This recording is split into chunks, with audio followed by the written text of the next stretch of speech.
makube kuba tusanga munana makube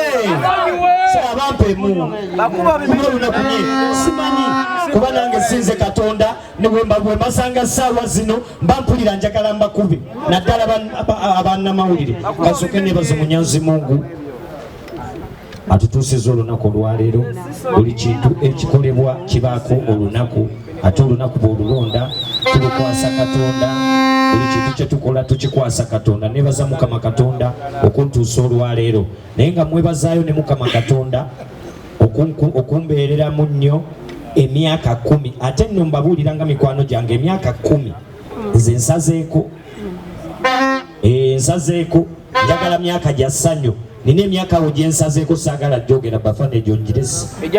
egyo emyaka njirese koko egyo emyaka njirese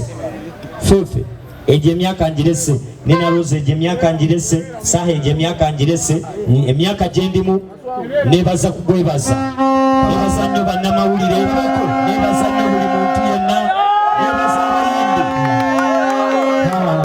owapawaze owamasanyalaze azze nebaza nnyo abayimbi okutandikira ku Big Eye nebaza abayimbi okuddako Kapiripiti nebaza Nina Rose weebale nnyo okumbererawo ebbanga lyonna nebaza King Saha weebale nnyo okwembalirawo nga sinaba nagenda wala musooke mukubire ku King Saha engalo bannaye nze nina ensonga zange teziripasono ziri straight. Nina nange ono yampa Blake Sulu Blake Suki dijenonyeza akanywa bakayita Diana nali mbigobagobako nga mbigobagobako nina akayimba ke nayimba bakayita Mbalaba Bulabi mu mutwe gwange ne nembuuza baani bendaba obulabi besitanaba kupulaninga kati Mbalaba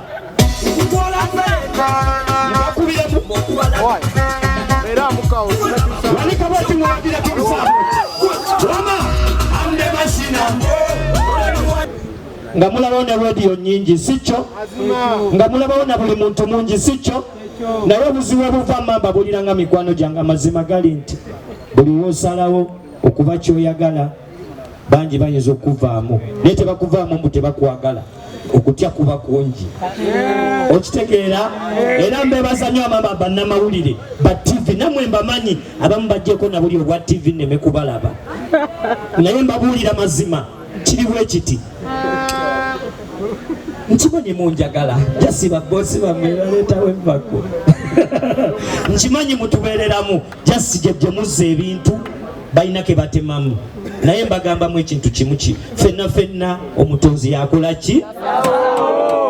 tulikola bino byonna tuligobako mbwakina TV teziriiwo radio teziriiwo naye omutonzi yakola ki ate bwasalawo munnange takubira TV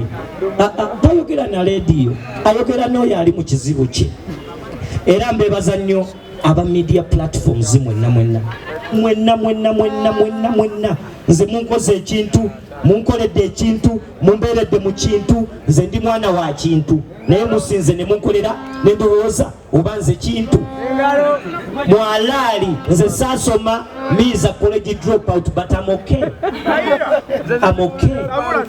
Nsula mu bulamu obulungi njogera ne Katonda wange buli lunaku njogera ne bakyali bange basa njogera ne Nina Rose buli lunaku njogera ne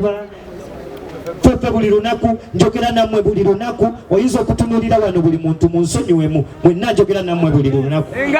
mwenna njomyo nammwe buli lunaku. Era nsimbira ddala okwebaza ennaku z'omwezi nga 8 November tugenda kuba tucelebratinga happiness of Kabako. Tojja wano ng'ozze mu nnaku kano nkaddemu olw'ennaku tosala byakucelebratinga happiness byakunyumirwa byakwonerera ddala. Nina emikwano mingi bwe mba ntisse emikwano I think I'm among the best. I'm not the best but I'm among the best. Nina emikwano mingi nina abanjagala bangi babadde bangana ngamba kyusamu tugende tuve wano tugende ewalala wama mikwano gyange mbagamba natandikira najja Nankumbi sijja kwesogga Kampala speed saa yangamba atawo twamazeewo nawe tusooke tukubeewo ofune taxi ekutwala muki mu kibuga tutandikira kwemu nava najja nankubi wema ntuuse emakindi ngenda mu kibuga sikyo naye era nowa mu kibuga yeeralikire wemba ndi makindi otegera kyentegeza bwemba ntambudde nga nva najja nankumbi nga ntuuse wano emakindi kati we mu kibuga gezaako okukaaba because genda kuba nti I'm celebrating 10 years. The Beast is in town. The Beast, 8th November. The Beast is in Machindi. Nebaza nnyo mikwano gyange Jessica mbabulira amazima. Oyinza okwewuunyisa nebaza buli aguze tikiti wano. Naye nina nebazenga buli muntu awulira. Muyinza okiwakana kalenda ntono naye wenjogerera tewakyaliwo na tebo n'emu mwana. Tewakyaliwo wamma. Nchogere ayagala obigobako jangu ng'obigobako mu VIP mu ordinary naye ebya tebo nsingira ddala neneebaza buli muntu yenna tewakyaliwo tebo munsonyiwe mweraba olaba message ng'egamba ku Instagram mbu tebo available manya nimba eyo si page yange teri tebo saha bino mikugambye leero ne tebo yo bagikugulidde naawe abawagizi b'otamanyi nga nze mbamanyi ninaloze ye nagimugwadde dda nga ye tannaba kumanya otudde mu maaso weekyangira fefo ojja kutuula ne kalo tuula ne kalo yawula yabula lanka tuula ne kalo kasiitawo nfaafaagane bafana mujja bangi mmwe mbamanyi abamagiki si bweno sho yange temujja nnyo yange naye mugenda kujja wano ndowooza olaba mbasabayo ekintu kimu bannamawulire nga kyo kibasaba olwaleero mwebale nnyo tuwandiikako birungi ebibi ne mubireka tumanyi naffe tulina ebibi tubirina naye era ebibi temubiwandiika muwandiika birungi kuba tulina abaana tulina abatuulirizaamu tulina abatugenderako nsingira ddala okwebaza musooke mukubirako abanodika paints mubakubireko engalo abo balangi abo balangi bannange nno nze mbabuulira bawadde okingisa halangi bawa nenina nefefe nekoko musooke mwebaze nnyo aba Everbos Arts abakola banners ezo mubakubire ku ngalo mwebaze nnyo munsonyiwemu okubulanchinga screen zino zemulaba na buli kyemulaba kino ekyaka ojjeko amatala gali ga Admark yagenda okukola ku sound wano era emitiyana nga 10 na wano nga 8 Admark. Thank you very much. Oyo abadde ku ndongo zange ekinjawulo kyalina aleeta aluminium okitegedde weba leeta aluminium gano majje gawukana ku gali tondetera bizibu topika ekyalo kati stage ajja gitereeza omanyi nga ntandika omulimu guno nina nange abanfudde kabakko nga ntandika show yange yasooka nagikolera ku Nnyondo nagulawo ekinnewunyisa bwe nafunamu sente nagulamu emmotoka ne bagibba puroguramu eyo nesooka eggwa nenkola show ku Nnyondo n'emmotoka ne bagikola ki naye byonna biri mu puroguramu eya Katonda I believe kuba saagirina zijjukira basaaba bano nga bansondera emmotoka ate emmotoka ne sitagigula nenkola mu vidiyo ya Diana kuba saayina mmotoka nababuuza abansondera emmotoka bano basaha njitwalawa ani agintumye enkeera naye nfunamu puroguramu big up to Jeff Chiwa kamwiseewo naye agende nako nemugamba saha nemugamba tukole luyimba yatya nnyo sente ate ze bampa okukolamu emmotoka nga tukolamu luyimba seba ate luyimba ne luvaamu nobanga ontambuliza mu mmotoka kati nali nfaaki mukubire ku King Saha engalo kati bwe nasanga omusajja kwesirabangako mujjukira kirabu kye bayitanga Nnyondo mukijjukira musooke mukubireko buli omu yakyakalako ku Nnyondo kuba mukungalo ng'okyali mulamu essaawa eno ng'oli mulamu ne bwe wagiwulirako nensanga mutabani w'omugagga bamuyita Mati webale nnyo ssebo kumbirivingiramu musebo bwe nagenze ewe nga mugamba mu celebrating 10 years naŋŋamba kikyonjagaza ne mugamba ngenda kukola conference nangamba kicho yagala nimga njagala nsimbewo wali ebyuma ntekeyo nakatundu bali emabega omanyize sina ba sponsor benina bulabula nangamba conference jindekere ngenda kutwalawo screen ngenda kukola buli kimu munsonyi omwera mugenda kakwata ndiri road kuba nkolagana n'abagagga mwogere omwami oyo Martin engalo babayita ba mwana abana abasajja bankoledde ekintu ate ku show muzirete bandabe saha alabikeko bamulabe mwekiddi nina alina olugwere lutambula luliko n'emipiira bamulabeko kwolwo mwebaza nnyo mwebale nnyo mwebalire ddala nodika pens mwebale nnyo mwebalire ddala aba skypini mwobamba government akadi njagala mba oba muntwalewa skypini mubeere nga mukimanyize siina ngendo nyingi engendo ze nina ezimu alhamdulillah mba ngenda kukola nga nina abantu te okukola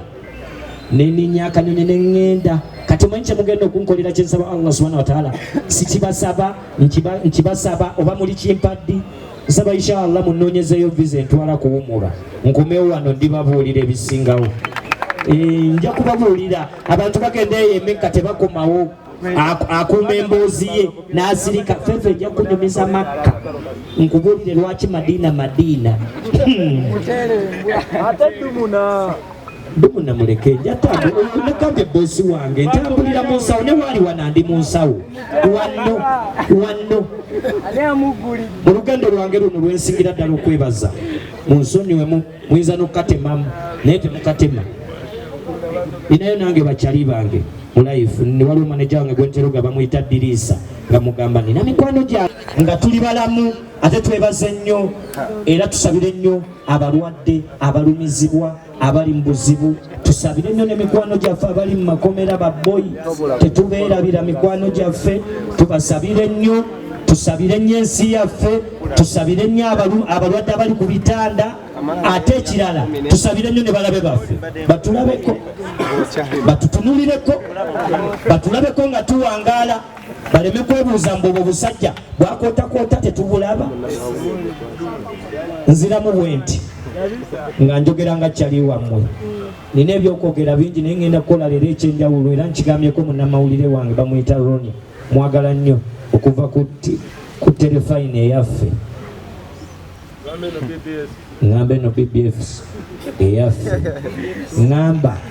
mugambye ekigambo kimu nti what I'm gonna do for these 10 years munsonyiwemu I'm gonna speak English for the first time.